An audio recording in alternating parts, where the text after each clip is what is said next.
back to Old Soul Podcast. My name is Bree, that's spelled B-R-E-I. Thank you so much. Today's film commentary will be about the film The Secret Life of Bees. It was released in the year 2008. It is rated PG-13 and it has a runtime of 1 hour and 54 minutes. The director is named Gina Bythewood. Her last name is hyphenated, and the Bythewood actually is spelled the way that it sounds, Bythewood. So just wanted to clarify that in case it sounds odd with my pronunciation. Okay, so The Secret Life of Bees is set in the 1960s, specifically South Carolina in 1964.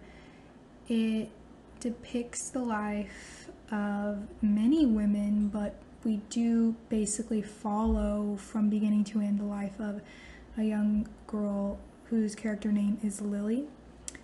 And I think I will just go down the line with the characters and then talk about their background, how they connect, and some overarching themes in the film instead of going specifically from beginning to end, just because I feel like it'll be easier on me and things like that. But I wanted to start by saying that I realized with this watch, I have seen The Secret Life of Bees before and I remember loving it, and I remember quite a bit about it, but obviously if it's been a long time since you've seen a film, you always notice something new when you do go back to it.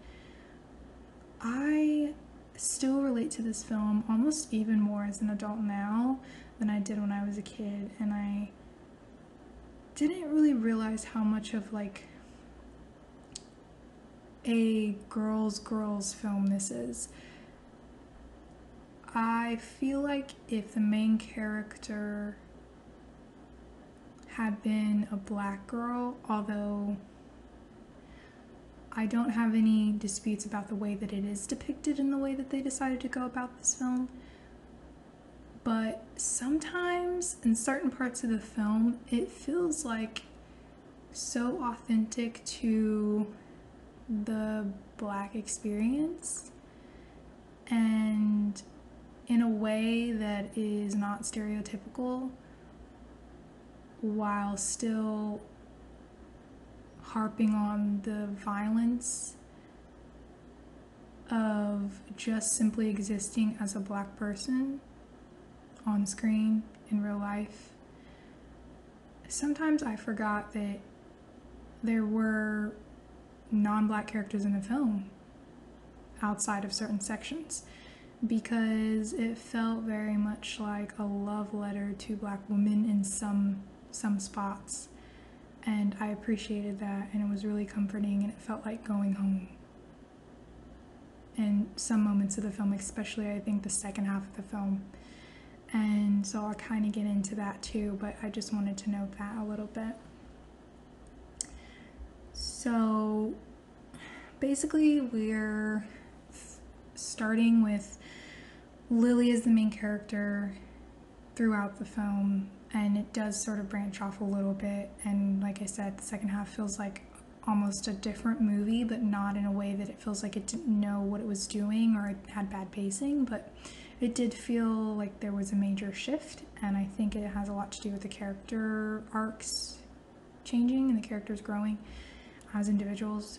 But we see Lily as a child hiding in a closet, and we're at ground level, so we're seeing, imagine you're a kid and you're very small and you're looking up at an adult who's much taller than you. It's basically the perspective we had from the beginning shot of the movie, and Lily is like holding this mirror, and we see a little reflection of her, and we can see that she's like a baby basically at this time. We also see an older woman who we would presume is her mother, which later we find out was her mother, and it looks like she's in a hurry, she's packing her bags, and then we see a man come in and he's threatening her, grabbing her against her will, basically saying, "You're not gonna leave me, are you cheating on me," things like that, and she's saying no and pushing away, clearly not consenting to being grabbed or held by him. And in some instance there's a gun and it falls on the floor. I I don't really know where it came from, why it was there, but it's on the floor. Lily grabs it, and then we hear a gunshot go off, and we see a marble drop to the ground, presumably a marble that Lily was playing with. Cut to Lily being much older, waking up from probably a dream, or more like a nightmare, or a flashback, who knows.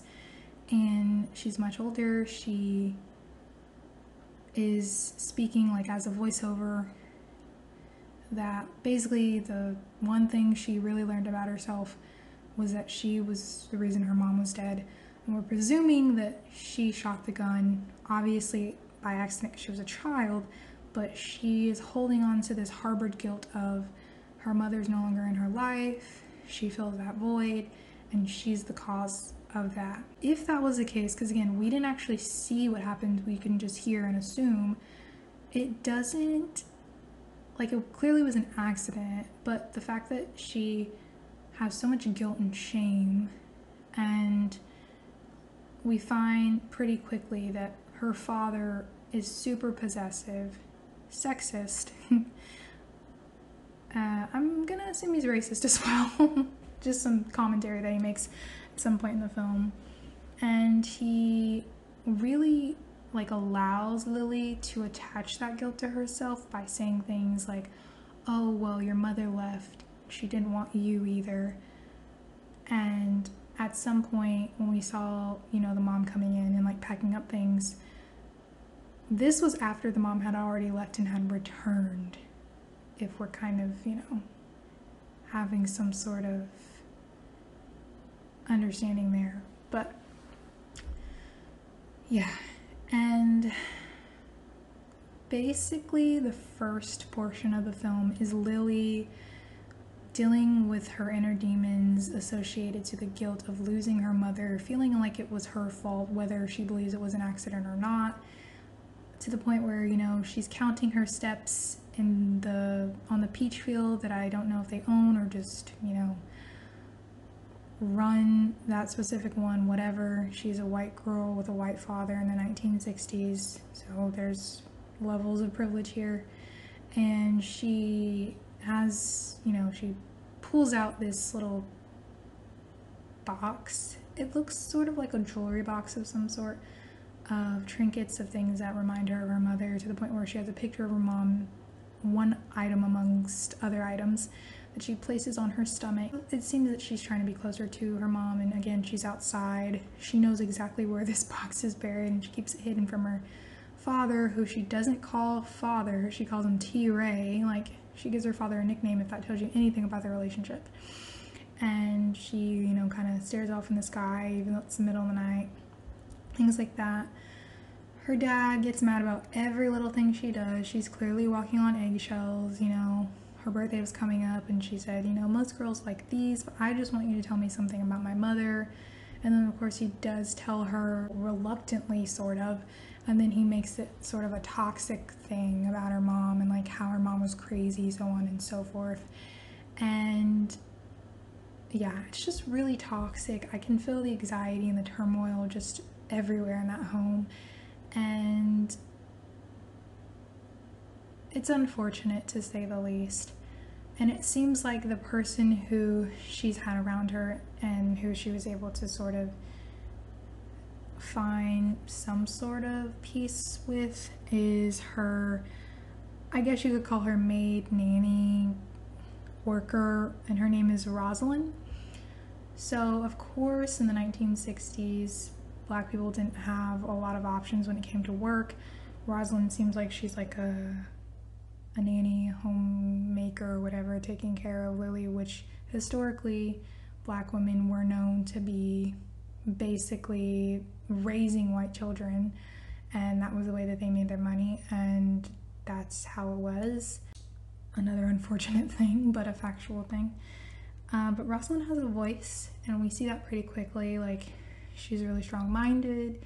You can tell there's, like, she's a little nervous around T-Ray as well, but she still stands up to him, like, telling him, hey, she needs a new bra, we need to go into town, and he doesn't really fight her on things.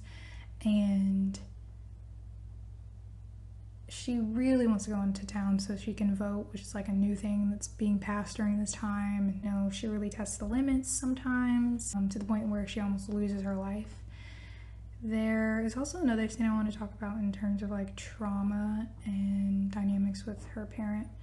So there's a scene where the dad is like punishing Lily because he thought she was like kissing boys or whatever, sleeping with boys, which she wasn't. She was just thinking about her mom outside. But he literally makes her like kneel down in a little pile of grits. Is that what they were? Uncooked grits for like an hour on her knees as punishment. And again, we see the dynamic, like the power dynamic, in that, you know, he's sitting in the chair with his beer and she's like kneeling down. And not only is it a physical representation, like a visual representation of that, but like the act of everything going on in that scene is also another extremity of showing the difference in power dynamics, which is really sad. But I just want to talk about that because it seems like an old school punishment, but also it just seems so terrible.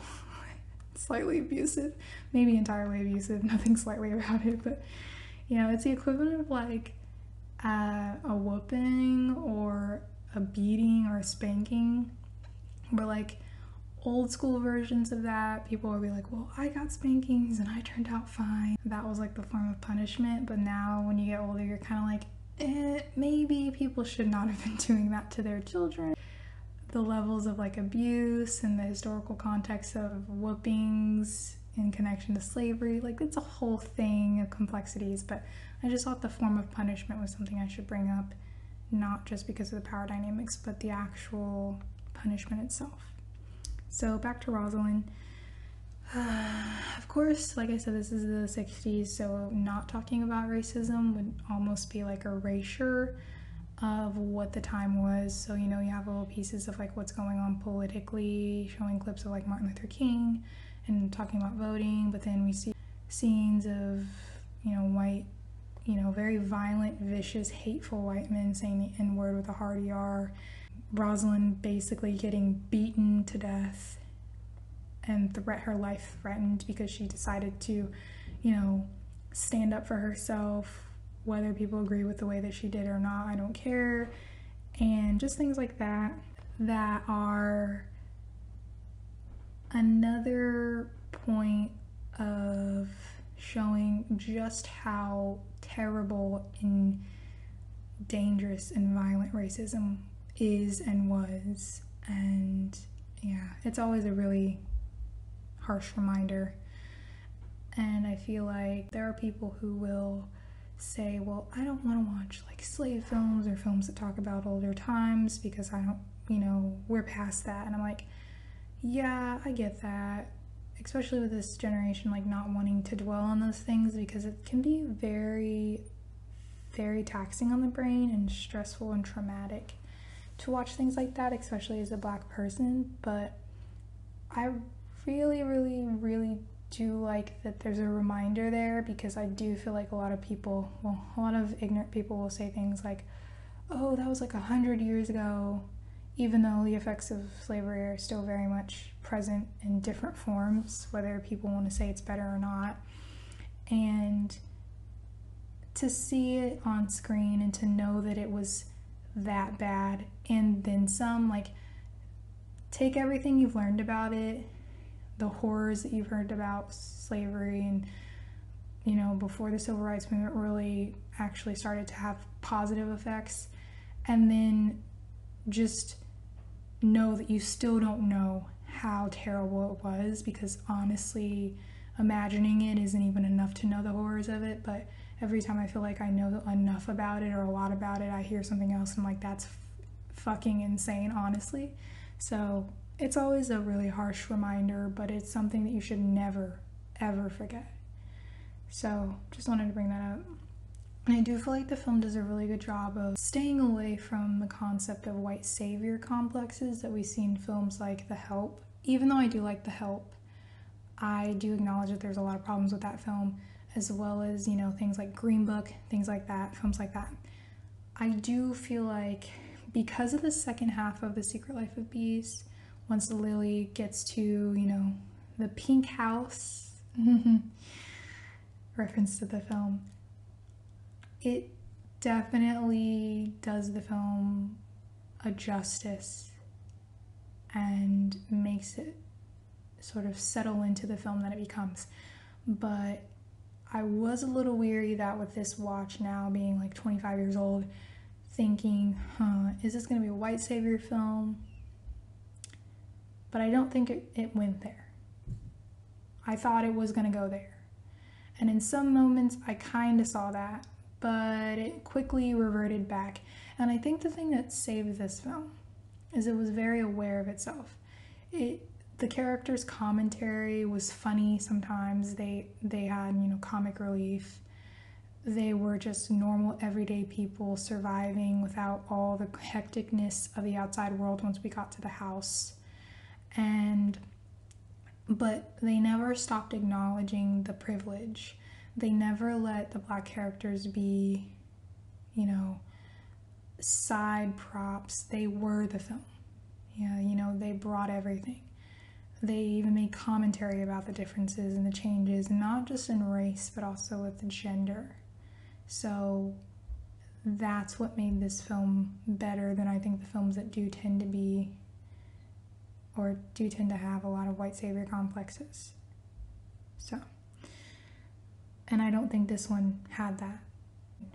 Okay, so the next character I want to talk about is August. So when I talked about how Rosalind basically almost died and got beat to death because she tried to vote, her and Lily ran away. Basically, it was Lily's idea, and she went to get Rosalind in the hospital because she knew that after that hospital visit, Rosalind would probably be killed. So she grabs her and they both run off together.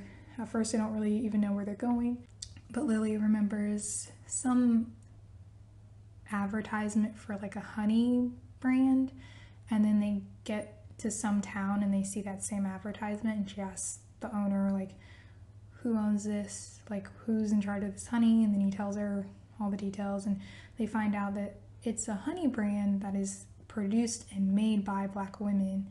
And they even have, I think it's the Virgin Mary or God, I don't know, but it's like a Black Virgin Mary or God on the label. And so they go there because she remembers that something of her mom's had that on there, or just something like that, something similar to that.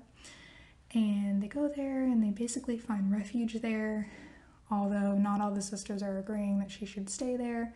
There are 3 sisters, June, August, and May, and all their names are like, months in the calendar because their mom liked certain seasons, so on and so forth. And there's jokes about that too from Rosalind's Inn. And basically they own this brand. They have the bees on their property that was passed down from their grandmother. It's a big old pink painted house, so you can't miss it. We find out later that August was Lily's mother's nanny for a long time, and at some point in the film, August tells Lily that, and they see her, and she comes in, and they kind of don't really know. They know that she's lying about why she's there, but they don't really know all the details, and as time moves on, August, we find out later, kind of realizes that that's the daughter of the mom who she nannied, and so that comes full circle. Rosalind takes charge in basically starting to raise Lily and teach her about the ways of being a beekeeper. June has like a whole thing where, they all there are a lot of points in the film where music comes into play, which I think is really pretty and smart because of the casting in this film. But June is played by Alicia Keys, who has a little cello solo at some point, which is really nice. Jennifer Hudson is playing Rosalind, and there's like a little moment where she sings a little bit, so that's really a nice break in the film occasionally. And June's little backstory outside of, August being August's younger sister, she is very stern. She's not very inviting or trusting, but she clearly loves her sisters. She's strong-willed. She is outspoken and she does not want to get married, which she makes very clear in the film until the end. I just want to bring her up mostly because I really like her character, and there's a point where, you know, we see lovey-dovey moments between her and her boyfriend who wants to be her fiance and eventually her husband, but he keeps asking her to marry him and she keeps saying no. And then there's a point where we get a scene where they're actually arguing, and my thing about it, the reason why I like this sort of friction in the film is that I think one piece of womanhood, something that is put onto women, is that you should be married, and if you're not married, you're not whole and you aren't really a woman and you should just do this. And I think especially in the 60s that would have been a thing, but I feel like it's something that's still a thing, even if we try to like push back, where they just think women need to have babies and get married, which is annoying. And so I really liked that this character was like, no, I don't want to do that, and I'm gonna not do that loudly, right? And so they have this fight, and I think it's frustrating because they could just like not be together at this point. Neither one of them is willing to compromise, but they still love each other and want to be together, but it's not working clearly. And there's a point where, and again, he has asked her to marry him several times and she's said no, and she's made it clear that she doesn't want to get married. The problem is that neither one of them want to compromise, therefore they should not be together. That's my solution. I don't think either one of them should compromise because it seems to be very important to both of them that one, they get married and the other, they don't. So they should just find someone who will fit that part of the narrative that they want for their life. That doesn't happen, sadly. So the thing about the fight that makes me mad between these two is that the guy immediately calls her a selfish bitch. And she gets visibly upset about it and calls him out on it and follows him. And I feel like it's normal to have arguments and fights with your spouse, but I feel like when that happens and the first thing they do is use some sort of like thing against you that is personal or traumatic for you, or just out of pocket, is a red flag. And I think that's another thing that she should not marry him. Another reason why she shouldn't marry him. But I think it's really annoying that he called her selfish, because I don't think her saying that it's not a priority for her to get married is selfish, especially when she's made that clear. And him holding on to the fact that he thinks that he might be able to talk her into it is really, really annoying. And I think a lot more people do that than they want to admit. And I really hate that he called her a bitch, because I feel like men do this a lot where they're like, oh, I'm really into you, I'm attracted to you, I like you. And the moment a girl finds anything like disgusting or disinteresting in a guy and she kind of pushes back, immediately she's a bitch, she's a whore. First of all, it's not creative and it's not surprising, but it's really annoying. It's so fucking annoying. I hated that, but I did love her fighting back against it. And ultimately she does marry him. She makes him ask her again, but this time she says yes, and that's like supposed to be like full circle happy ending later in the film. We even see like a cute scene of her, you know, being mad all day and then coming outside, and Lily sprays her with water and they fall down laughing, and then she starts crying because clearly she's really upset still about the fight. I just think it's really annoying that they made her get married to him. Because it's clearly something that she didn't want to do, and I really doubt that like 2 days of her sulking was really going to change her mind that much, no matter how much she loved him. And again, I feel like it's another way of telling women to just settle, and I don't like it. I'm sure some people are going to think I'm reaching, but I don't think I am. And I feel like stories sometimes do that. They're like, oh, I need to patch this up, so I'm going to make it a happy, stereotypical ending, when I feel like endings can be happy in other forms, you know?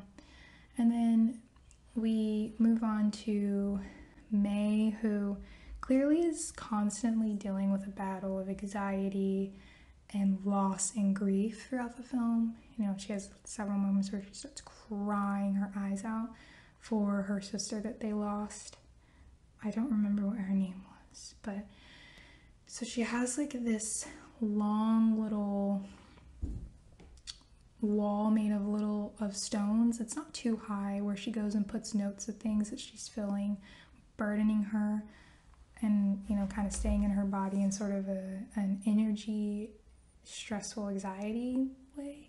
And she kind of puts it out in a physical form into the world, into the slots of those stones, to kind of relieve herself of all that so it doesn't boil over. She does cry a lot, but that's also another way of her letting out all the things that she's feeling. And I think they say that this comes from like a specific culture, and when they heard about it, they thought they should use that for her to be able to get her feelings out. I don't remember specifically what it was, and so I don't want to say something and I don't know for sure, but that was explained. And anyway, she's really sweet and loving. I mean, if she sees a bug or something, she will make a trail for them so they can leave the house and not kill them. And then we find out that Lily's mom did the same thing. So Lily's connecting the dots to this place and where her mother, escaped to and was raised in or around. And she feels at home there. She feels connected because it's a piece of her mother, and she's wanted for so long to have pieces of her mother. We see Lily learning about bees and feeling very at home and peaceful around them, not scared of them, and she's getting a crush on this boy named Zach, who I think is like the nephew of the sisters or something similar to that. And that's really sweet for a while because you see their little crush boiling up, and they're like young teens, early teens maybe. It is sad later because, again, we have another really harsh moment back into the reality of the 60s where they get caught, I guess, being in a theater together. And you know how back then it was like colored only, white only, whatever. And he nearly gets killed for that, which is fucking insane. But he lives, but not before, everyone is really stressed out and worried about him. And he was caught with a white girl, and that's a big deal, even though literally not a big deal nowadays, but obviously was back then when that was against the law. May kind of she does hear about all this stuff, and she's worried about her nephew, and she's always on edge, always one wrong word away from it. Basically, it seems like an anxiety attack or panic attack. And this time she goes out to her wall, but she doesn't come back because she takes her life, and she kind of leaves like a little suicide note for her family. It's really sad, and it made me cry. And I did relate to May a lot because of her anxiety and like the panic attacks. It seemed like she was having a panic attack, and I liked the idea of her writing things down and putting them away. I feel like I do that a lot, but it made me really sad because she was clearly existing in this world where she was having to balance the loss and the trauma of her reality as a Black woman and the people that she's lost that were very near and dear to her, while also trying to find peace in her bubble and in her home, which seemed very peaceful and loving and understanding from her sisters. And they created their sort of own heaven and haven, being able to have their own business. That's a privilege, and it most likely wasn't common. I think the characters even mentioned that they were surprised by that. And then having the outside world kind of rear its head into their heaven and nearly taking, that nephew of Zach's life really is jarring for someone who already is dealing with so much. So that was a scene. That was sad. And again, it brings forth the reality while still balancing these other concepts of Black identity in a not such a stereotypical way. We do see some resolution later, again, like I said at the beginning, with Lily and Rosalind, where Rosalind sort of toward the end tells Lily everything, and Lily sort of has this breakdown, feeling like her mom still didn't come back for her. She's hoping that Rosalind would tell her that her mom took her the first time, but she didn't. But Rosalind tries to tell her, like, sometimes, she wasn't in the place to be able to care for you. She looked like a whole other person. And when she was back to herself after leaving and going basically to her version of home with Rosalind, she did go back. And then, you know, that's resolved later because Rosalind, like, shows her a picture that her mom had on her, and it has Lily and her mother in it. Lily was much younger, obviously. And T-Ray ends up finding Lily, and he comes there threatening to take her or whatever, which doesn't happen over their dead bodies. And, you know, Lily stands up to him. It isn't as if she hasn't stood up to him in the past, but she's clearly a lot less afraid of him.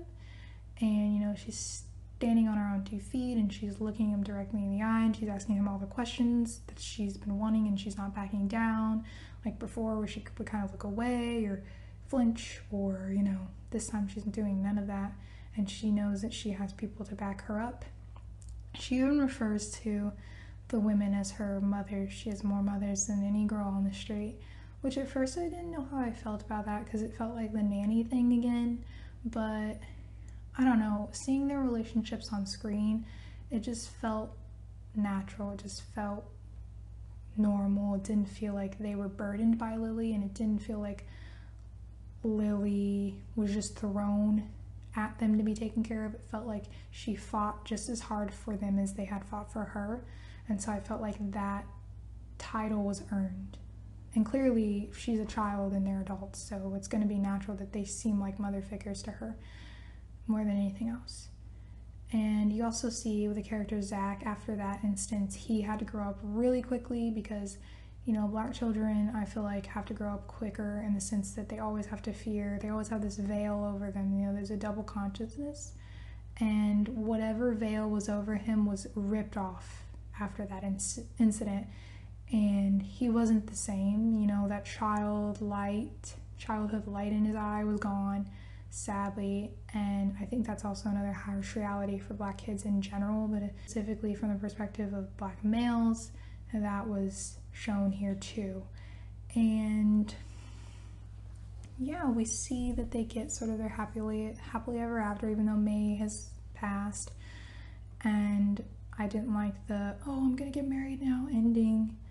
It was nice to see that Lily had found peace with losing her mother and was able to fight her physical demons of her father, and also, you know, be able to fight the emotional ones as well, and seeing how all of them connected and built their own community and how beautiful that was.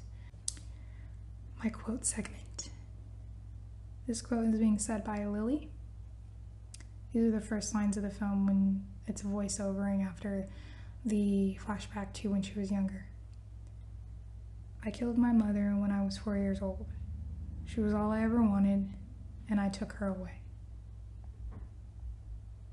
Okay, this is Lily speaking to T-Ray, also known as her father. My whole life has been nothing but a hole where my mother should have been. It always left me aching, but I never thought about what it did to you. And that's all for today. I hope that you have a great rest of your day. Thanks. Bye. Every little thing wants to be loved.